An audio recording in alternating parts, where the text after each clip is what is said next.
Hello दोस्तों, मेरा नाम है राहुल और स्वागत है आप सभी का मेरे यूट्यूब चैनल में, जहां पर हम विज्ञान को पढ़ते और समझते हैं। एक विशेष बात मैं आपको पहले ही बता देता हूं कि यहां पर आपको प्रत्येक क्लास की साइंस की बुक का कंप्लीट कोर्स मिलने वाला है। तो अगर चैनल पर नए हो तो चैनल को सब्सक्राइब करके पास वाले बेल आइकन को ज़रूर दबा लेना। तो आइए शुरू करते हैं।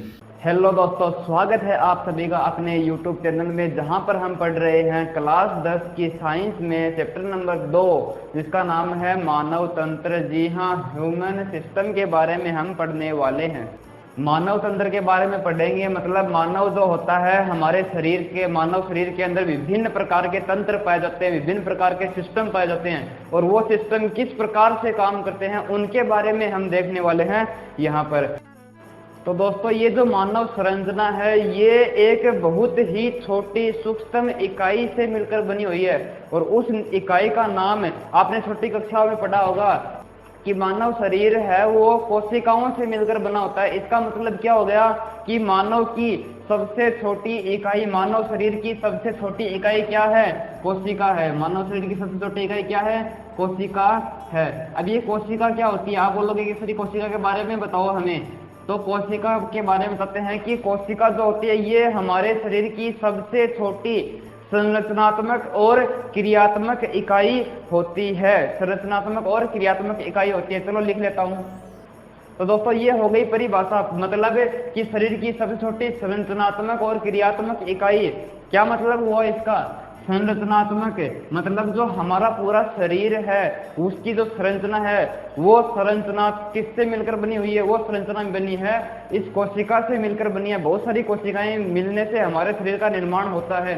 और क्रियात्मक इकाई मतलब कि जो हमारे शरीर का कार्य होता है, बहुत से कार्य होते हैं हमारे शरीर के, तो वो कार्य कहाँ से संपन्न होते हैं? हमारी कोशिका के द्वारा बहुत सारे कार्यों को संपन्न किया जाता है। इसलिए हम बोलते हैं कि हमारे शरीर की संरचनात्मक और क्रियात्मक इकाई है कौन? कोशिका।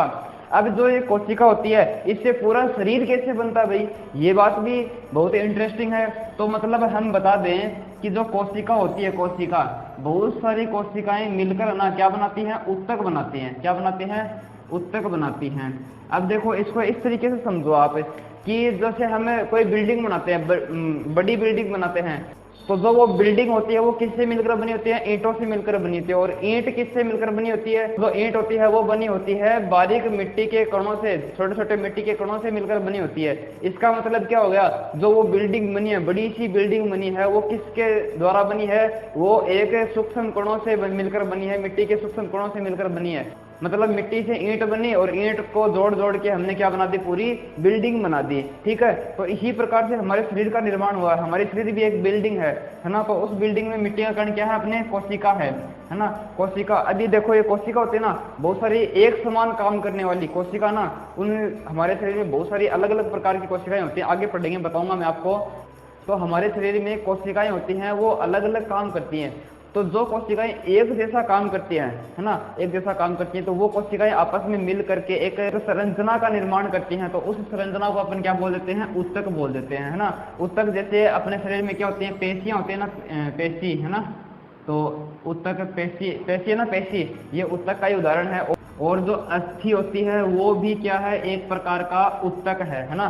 तो इसका मतलब क्या हो गया? कोशिका क्या बनाएंगी? मिलकर के आपस में उत्तक बनाएंगी। जैसे पेशी हो गई, अस्थि हो गई। और अब देखो, जो ये उत्तक होते हैं ना, उत्तक, ये उत्तक मिलकर क्या बनाते हैं? जो उत्तक होते हैं वो आपस में मिलकर क्या बनाते हैं? अंग का निर्माण करते हैं। अंग, हमारे शरीर में बहुत सारे अंग होते हैं भाई, जो किसी विशेष कार्य को करने के लिए विशेष अंग पाए जाते हैं हमारे शरीर में। जैसे मैं बात करूं अंग का नाम बताता हूँ आपको। जैसे अपना अमाशय है ना, अमाशय, अमाशय में विशेष कार्य होता है, कोई एक विशेष कार्य करने के लिए अमाशय बना होता है। और जैसे यकृत, यकृत है ना, अपना यकृत, वो भी एक विशेष अंग है, विशेष कार्य करने के लिए बना है ये अंग। मतलब क्या हो गया कि कोशिकाएं मिलकर उत्तक बनाएंगी और उत्तक मिलकर अंग बनाएंगे। और ये जो अंग होते हैं, काफी सारे अंग होते हैं, ये मिलकर बनाते हैं तंत्र। क्या बनाते हैं? तंत्र, है ना? और तंत्र मिलकर बनाते हैं, बहुत सारे तंत्र होते हैं हमारे शरीर में, वो तंत्र मिलकर बनाते हैं अपने पूरे शरीर को। किसको? पूरे शरीर को बनाते हैं। कौन? तंत्र मिलकर बनाते हैं। अब तंत्र की बात करें, जैसे एक दो तंत्र बताऊं आपको।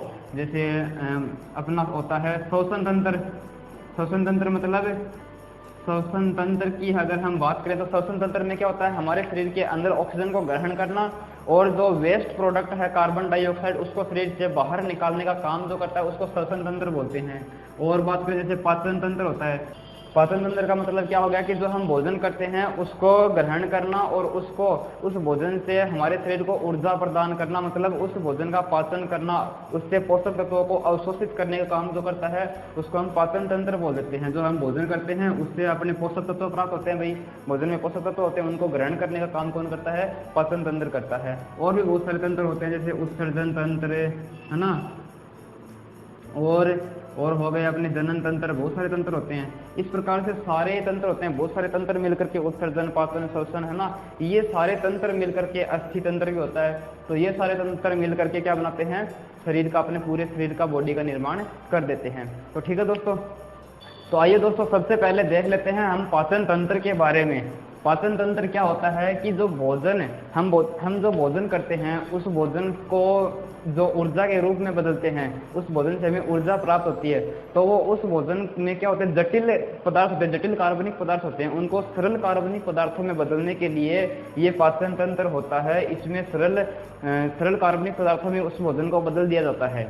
ठीक है, तो पाचन तंत्र को हम परिभाषित करना चाहें तो कैसे करेंगे कि हम क्या बोलेंगे कि भोजन से ऊर्जा प्राप्त करने के लिए इसे भोजन को है ना, भोजन को क्या करना पड़ता है, सरलीकृत करने हेतु तो हमारे शरीर में क्या पाए जाते हैं, विभिन्न प्रकार के अंग तथा ग्रंथियां पाई जाती हैं, अंग तथा ग्रंथियां पाई जाती हैं, अंग तथा ग्रंथियां। ठीक है, अंग तथा ग्रंथियां पाई जाती हैं और इस अंग तथा ग्रंथियों से मिलकर एक तंत्र का निर्माण होता है और उस तंत्र को क्या कहते हैं, हम पाचन तंत्र कहते हैं। ठीक है, परिभाषा क्लियर हो गई। अच्छा, अब बात करते हैं जो हमारा पाचन तंत्र है। हमने क्या बोला कि जो पाचन तंत्र होता है वो विभिन्न प्रकार के अंग तथा ग्रंथियों से मिलकर बना होता है। इसका मतलब विभिन्न अंग होंगे, विभिन्न ग्रंथियां होंगी। तो कितने अंगों से मिलकर बना होता है, हमारा शरीर होता है 7 प्रकार के अंगों से मिलकर बना होता है। कौन कौन से, शुरुआत से ऐसे याद रखिए, लगातार आप याद रखोगे इनको कि कौन कौन से हैं। मुख हो गई, ग्रसनी, ग्रास नली, अमाशय और छोटी आंत, बड़ी आंत और मल द्वार। ये कितने प्रकार के अंग हो गए, 7 प्रकार के अंग हो गए। चित्र में आप देख सकते हो कि 7 प्रकार के अंग हैं। अच्छा, इसके अलावा हमने बात की ग्रंथियां भी होती है हमारे पाचन तंत्र में। 3 प्रकार की ग्रंथियां पाई जाती है। कौन कौन सी ग्रंथियां हैं, पहली बात जो अपने मुख के अंदर पाई जाती है उसको हम बोलते हैं लार ग्रंथि। और अमाशय के करीब अपने पास में, अमाशय के पास में एक और ग्रंथि पाई जाती है जिसे हम यकृत ग्रंथि बोलते हैं। और अमाशय के नीचे की साइड में एक और ग्रंथि होती है, एक और ग्रंथि, उसको हम बोलते हैं अग्नाशय ग्रंथि। ठीक है, तो इस प्रकार ये हो गए। इन सब के बारे में विस्तार से एक एक करके हम पढ़ेंगे। तो सबसे पहले ये आप लगातार लाइन से याद रख ले, नंबर वाइज याद रख ले इनको, है ना।